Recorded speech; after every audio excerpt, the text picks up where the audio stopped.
Finasteride. You've probably heard of it. It's one of the heavy hitters when it comes to fighting hair loss and prostate issues, but man, does it come with some controversy. So, what's the real story here? Today, we're going to unpack the science and get straight to the facts.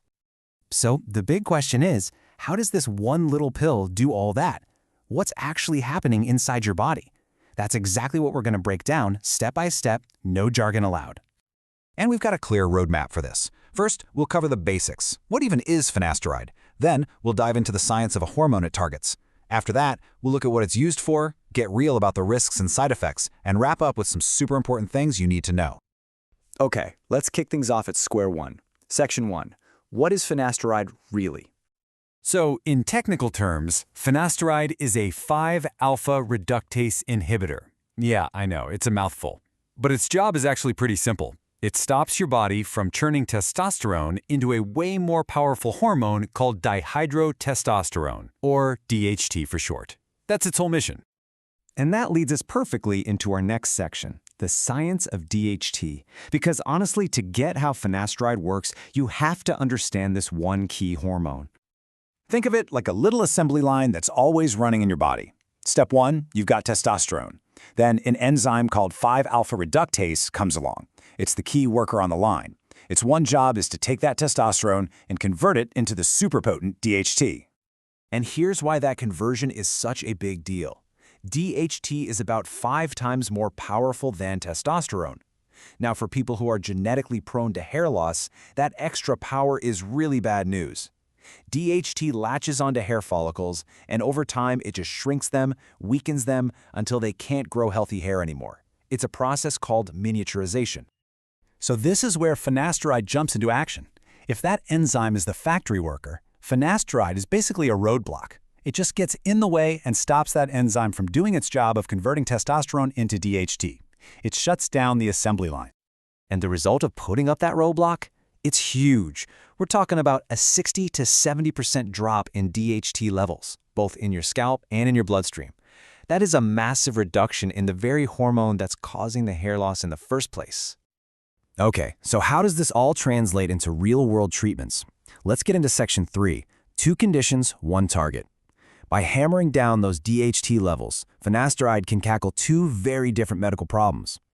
So, finasteride is officially FDA approved for 2 things. For male pattern hair loss, the typical dose is 1 milligram a day. The goal? Stop the shedding and hopefully regrow some hair. But for an enlarged prostate, also known as BPH, the dose is much higher, 5 milligrams a day, with the goal of actually shrinking the prostate to help with urine flow. See, same mechanism, just different doses for different goals. Now, if you're thinking about this for hair loss, you gotta manage your expectations. This timeline is crucial.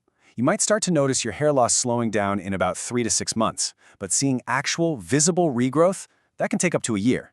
And here's the kicker. If you stop taking it, your DHT levels go back up, and you'll most likely lose any hair you gained. All right, we've talked about the good stuff. Now it's time for the reality check. We have to talk about the risks and the potential side effects. This part is essential. So, how common are these side effects? Well, studies generally show they pop up in about 1 to 5% of users. Now, that might sound like a pretty small number, but it's not zero, and it's something you absolutely have to weigh before you start. The most frequently reported side effects are sexual in nature. We're talking about things like erectile dysfunction, a lower sex drive, and changes in ejaculation. It is important to know, though, that for a lot of guys who experience these, the issues sometimes go away on their own as their body just gets used to the medication. But beyond those, there are some more serious things to consider. You might hear about a controversial condition called post-finasteride syndrome, or PFS, where some people report that sexual side effects continue even after they've stopped the drug. Other less common but reported issues include mood changes, like depression, and even gynecomastia, which is the enlargement of male breast tissue. And this is a huge, non-negotiable warning. Finasteride is what's called a pregnancy category X drug. That means it can cause very serious birth defects in a developing male fetus. Because of this, women who are pregnant or who even might become pregnant should not even touch broken or crushed pills. The drug can actually be absorbed right through the skin. Okay, let's move into our final section, which is kind of like the user manual. These are the absolute must-knows for anyone thinking about taking or stopping finasteride. This is critically important, so listen up. Finasteride can slash your prostate-specific antigen, or PSA levels, by roughly half. Why does that matter? Because PSA is a key marker used to screen for prostate cancer, so the drug could be masking a high reading. You must tell any doctor who is testing your PSA that you're on finasteride. They need to know that so they can double your result to get the true number. All right, 2 final takeaways. First, remember this is not a cure. It's a management strategy, a long-term treatment that only works for as long as you take it. And second, don't freak out about something called the dread shed. Some people actually notice more shedding in the first couple of months. It sounds scary, but it's often a good sign that the drug is working and pushing out old hairs to make way for new ones. So, what's the bottom line here? Look, this is not a decision to take lightly or one you should make just by watching videos online. It absolutely requires a serious, in-depth chat with your doctor to weigh all the powerful benefits against the very real risks, for you specifically. And that's where we land. Finasteride is a powerful scientific tool, no doubt, but it's a tool that comes with real risks. After hearing all this, the only person who can help you figure out if it's the right choice for you is a medical professional. Make sure that's your next conversation. Thanks for tuning in.